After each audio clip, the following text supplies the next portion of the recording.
মরিচ গাছটা কেমন জানি একটু ফোড়া ফোড়া হয়ে গেছে, আল্লাহ জানে মরে টরে যায়নি আবার নাকি বেশি পানি টানি দিয়ে দিছি, আল্লাহ তুমি জানো। আর এখানে দেখেন কলমি শাক কি সুন্দর হয়ে হয়েছে। এই যে এই কিছুদিন হয়েছে নিচে, এখন আবার হয়েছে। এখানেও লাগাইছি, দেখি কয়টা হয়।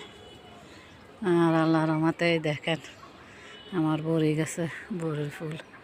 এই যে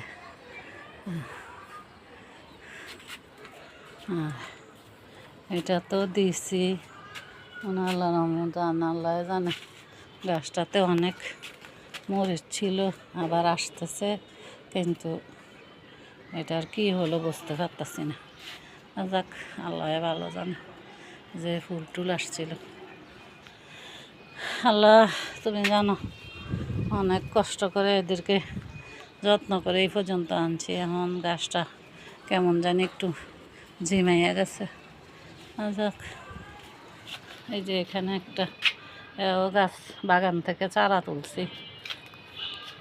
আর এই দেখেন আজকে এটি নিয়ে যাও, এই যে আজকে এখান থেকে বাগান থেকে এই যে এগুলি হারভেস্ট করলাম। এটা নিবে না, এগুলিও নিয়ে যাও। দাঁড়াও দাঁড়াও, এগুলি ঠিক করে দিতেছি। ভালো লাগলে লাইক করবেন, সাবস্ক্রাইব করবেন। আল্লাহ হাফেজ।